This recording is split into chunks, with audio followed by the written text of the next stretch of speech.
ಪ್ರಾಂ ಪ್ರೀಂ ಪ್ರೌಂ ಸಹ ಶನೈಶ್ಚರಾಯ ನಮಃ. ನಮಸ್ಕಾರ ಸ್ನೇಹಿತರೆ, welcome to VRL astro and Ayur 369 YouTube channel. ಶನಿಗ್ರಹದ ರಾಶಿ ಬದಲಾವಣೆ. ಕುಂಭ ರಾಶಿಯವರಿಗೆ ಸಾಡೆ ಸಾತಿಯ 2ನೇ ಹಂತ ಮುಕ್ತಾಯಗೊಂಡು 3ನೇ ಹಂತದ ಸಾಡೆ ಸಾತಿ ಪ್ರಾರಂಭವಾಗಲಿದೆ. ಮಾರ್ಚ್ 29, 2025ರಿಂದ 2.5 ವರ್ಷದವರೆಗೂ ಶನಿಗ್ರಹ ನಿಮ್ಮ ದ್ವಿತೀಯ ಭಾವಕ್ಕೆ ಗೋಚಾರ ಮಾಡಿದಾಗ ಯಾವ ರೀತಿಯ ಶುಭ ಹಾಗೂ ಅಶುಭ ಫಲಗಳನ್ನು 3ನೇ ಹಂತದ ಸಾಡೆ ಸಾತಿಯ ಸಮಯದಲ್ಲಿ ನೀಡಲಿದೆ ಎಂಬಂತಹ ಇಂಟ್ರೆಸ್ಟಿಂಗ್ ಮಾಹಿತಿಗಳನ್ನು ಈ ವಿಡಿಯೋದಲ್ಲಿ ತಿಳಿಸಿಕೊಡಲಿದ್ದೇನೆ. ಕುಂಭರಾಶಿಯವರಿಗೆ ಶನಿಗ್ರಹ ಮಾರ್ಚ್ 29, 2025ಕ್ಕೆ ನಿಮ್ಮ ರಾಶಿಯನ್ನು ಬಿಟ್ಟು ನಿಮ್ಮ ಕುಟುಂಬ ಸ್ಥಾನದಲ್ಲಿ ಗೋಚಾರ ಮಾಡಲಿದೆ. ನಿಮ್ಮ 4ನೇ ಭಾವ, ಅಷ್ಟಮ ಭಾವ, ಲಾಭಸ್ಥಾನವನ್ನು ಹಾಗೂ ದ್ವಾದಶ ಭಾವವನ್ನು ದೃಷ್ಟಿಸುತ್ತಿದೆ. ಮಾರ್ಚ್ 29, 2025ರಿಂದ ನಿಮಗೆ ಸಾಡೆ ಸಾತಿಯ 3ನೇ ಅಧ್ಯಾಯ ಪ್ರಾರಂಭವಾಗುತ್ತದೆ. ಶನಿಗ್ರಹ ನಿಮ್ಮ ರಾಶಿಯಿಂದ ಮುಂದಿನ ರಾಶಿಗೆ ಸಂಚಾರ ಮಾಡಿದಾಗ ಮೊದಲಿಗೆ ನಿಮ್ಮ ಮನಸ್ಸಿಗೆ ನೆಮ್ಮದಿ, ಶಾಂತಿ, ಸಮಾಧಾನ ಸಿಗಲು ಪ್ರಾರಂಭವಾಗುತ್ತದೆ. 2ನೇ ಹಂತದ ಸಾಡೆ ಸಾತಿಯ ಸಮಯದಲ್ಲಿ ಇದ್ದಂತಹ ಟೆನ್ಷನ್ಗಳು, ಸ್ಟ್ರೆಸ್ಗಳು, ಕಷ್ಟಗಳು, ಸಂಬಂಧಗಳಲ್ಲಿರುವಂತಹ ಸಮಸ್ಯೆಗಳು, ಜಾಬ್ ಹಾಗೂ ಬಿಸ್ನೆಸ್ ಕಾರಣದಿಂದ ನಿಮ್ಮ ಅನಾರೋಗ್ಯ ಸಮಸ್ಯೆಗಳಿಂದ ಈ ಸಮಸ್ಯೆಗಳಿಂದ ರಿಲೀಫ್ ಆಗುತ್ತೀರಾ. ಕಳೆದ 5.5 ವರ್ಷದಲ್ಲಿರುವಂತಹ ಕಷ್ಟಗಳು ಕಡಿಮೆಯಾಗಲು ಪ್ರಾರಂಭವಾಗುತ್ತವೆ. ನಿಮ್ಮ ಸಾಲಗಳನ್ನು ತೀರಿಸುತ್ತೀರಾ. ಏಪ್ರಿಲ್ ತಿಂಗಳ ನಂತರ ನಿಮ್ಮ ಆದಾಯದಲ್ಲಿ ಇನ್ಕ್ರೀಸ್ ಆಗಲಿದೆ. ನಿಮಗೆ ಜಾಬಲ್ಲಿ ಪ್ರಮೋಷನ್ಗಳಾಗುವಂತಹ ಸಾಧ್ಯತೆಗಳಿವೆ. ಜಾಬ್ ಚೇಂಜ್ ಮಾಡುವುದರ ಮೂಲಕ ನಿಮ್ಮ ಆದಾಯದ ಮೂಲವನ್ನು ಹೆಚ್ಚಾಗಿಸಿಕೊಳ್ಳುತ್ತೀರಾ. ಶನಿಗ್ರಹ ನಿಮ್ಮ ಮೊದಲನೆಯ ಭಾವದಿಂದ ಕುಟುಂಬ ಸ್ಥಾನ, ವಾಕ್ಸ್ಥಾನವಾದ 2ನೇ ಭಾವಕ್ಕೆ ಸಂಚಾರ ಮಾಡುತ್ತಿದೆ. ಮುಂದಿನ 2.5 ವರ್ಷದಲ್ಲಿ ನಿಮ್ಮ ಮಾತಿನಿಂದ ಶತ್ರುಗಳನ್ನು ಕಟ್ಟಿಕೊಳ್ಳುತ್ತೀರಾ. ಆದ್ದರಿಂದ ಯೋಚನೆ ಮಾಡಿ ಮಾತನಾಡಬೇಕು. ನೀವು ಸರಿಯಾಗಿಯೇ ಮಾತನಾಡಿರುತ್ತೀರಾ. ನಿಮ್ಮ ಪಾಯಿಂಟ್ ಆಫ್ ವ್ಯೂ ಕರೆಕ್ಟಾಗಿದ್ದರೂ ನಿಮ್ಮ ಎದುರುಗಡೆ ಇರುವಂತಹ ವ್ಯಕ್ತಿಗಳಿಗೆ ಅದು ತಪ್ಪಾಗಿ ಕೇಳಿಸಿರುತ್ತದೆ. ನಿಮ್ಮ ಟೋನ್ ಬಗ್ಗೆ ಕಾನ್ಸಂಟ್ರೇಷನ್ ಮಾಡಿ. ನಾವು ಮಾತನಾಡುವಂತಹ ರೀತಿ ಬಹಳ ಮುಖ್ಯವಾಗಿರುತ್ತದೆ. ಬಿಸ್ನೆಸ್ ಮಾಡುತ್ತಿರುವವರಿಗೆ ಶನಿಗ್ರಹದ ರಾಶಿ ಪರಿವರ್ತನೆಯಿಂದ ಶುಭ ಫಲಗಳು ಸಿಗಲಿದೆ. ನಿಮ್ಮ ವ್ಯಾಪಾರದಲ್ಲಿ ಈ 5.5 ವರ್ಷದಲ್ಲಿ ಕಡಿಮೆ ಲಾಭ, ಸರಿಯಾಗಿ ವ್ಯಾಪಾರ ಆಗುತ್ತಿರಲಿಲ್ಲ. ಏಪ್ರಿಲ್ ತಿಂಗಳ ನಂತರ ಈ ಮುಂದಿನ 2.5 ವರ್ಷಗಳಲ್ಲಿ ನಿಮ್ಮ ವ್ಯಾಪಾರದಲ್ಲಿ ಅಭಿವೃದ್ಧಿಯನ್ನು, ಲಾಭವನ್ನು ಕಾಣುತ್ತೀರಾ. ನಿಮ್ಮ ಜಾಬಲ್ಲಿ ನೀವು ಎಷ್ಟೇ ಪ್ರಯತ್ನ ಪಟ್ಟರೂ, ನೀವು ಎಷ್ಟೇ ಎಫರ್ಟ್ ಹಾಕಿದರೂ ನಿಮಗೆ ಒಳ್ಳೆ ರೆಕಗ್ನೈಸ್ ಸಿಗುತ್ತಿರಲಿಲ್ಲ. ನಿಮ್ಮ ಕೆರಿಯರ್ ಲೈಫಲ್ಲಿ, ಪ್ರೊಫೆಷನ್ ಲೈಫಲ್ಲಿ ಡಿಸ್ಪ್ಯೂಟ್ಗಳು, ಡಿಸ್ಟರ್ಬೆನ್ಸ್ಗಳಿತ್ತು. ಇವೆಲ್ಲದಕ್ಕೂ ಮುಕ್ತಿ ಸಿಗಲಿದೆ. ಯಾರೆಲ್ಲ ಹೊಸ ಜಾಬ್ಗಾಗಿ ಟ್ರೈ ಮಾಡ್ತಾ ಇದ್ದೀರೋ ಅವರಿಗೆಲ್ಲ ಜಾಬ್ ಸಿಗುವಂತಹ ಚಾನ್ಸಸ್ ಇದೆ. ಜಾಬ್ ಸಿಗುತ್ತದೆ.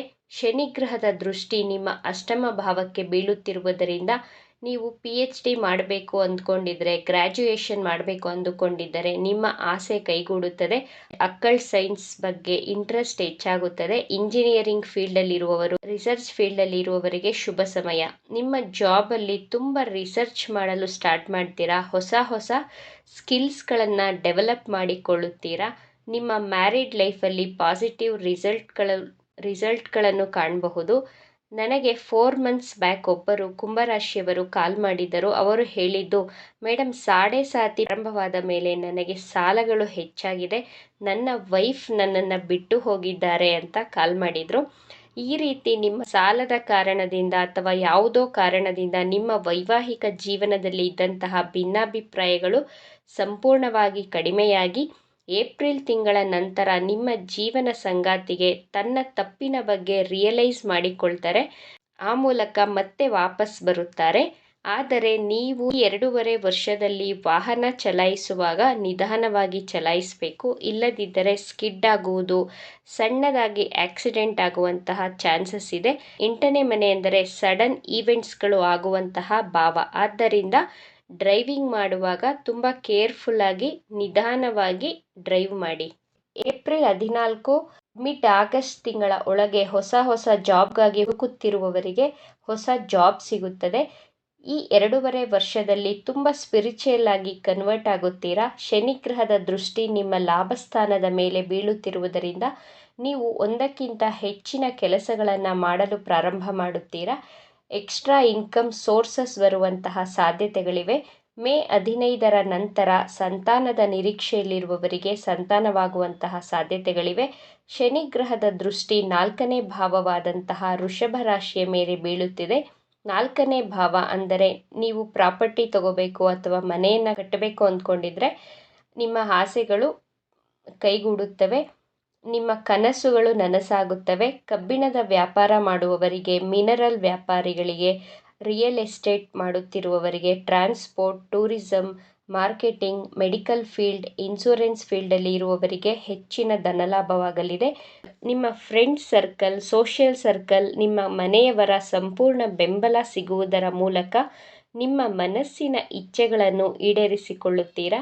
ಶನಿದೇವರನ್ನು ಪ್ರಸನ್ನಗೊಳಿಸಲು ಶನಿವಾರದ ದಿನ ಕಪ್ಪು ಎಳ್ಳು ಮಿಶ್ರಿತ ನೀರನ್ನು ಶಿವನಿಗೆ ಅಭಿಷೇಕ ಮಾಡಿಸಿ, ಶನಿವಾರದ ದಿನ ಕೋತಿಗಳಿಗೆ ಕಡಲೆಕಾಳು ಬೆಲ್ಲವನ್ನು ತಿನ್ನಿಸಿ, ಸುಂದರಕಾಂಡ ಹಾಗೂ ಹನುಮಾನ್ ಚಾಲೀಸವನ್ನು ಪಠಿಸಿ, ಮೀನುಗಳಿಗೆ ಆಹಾರ ಕೊಡುವುದು, ಅವಶ್ಯಕತೆ ಇರುವವರಿಗೆ ಅನ್ನದಾನ, ಕಂಬಳಿ ದಾನ ಮಾಡುವುದರಿಂದ ಶನಿದೇವರ ವಿಶೇಷ ಅನುಗ್ರಹವನ್ನು ಪಡೆಯಬಹುದು.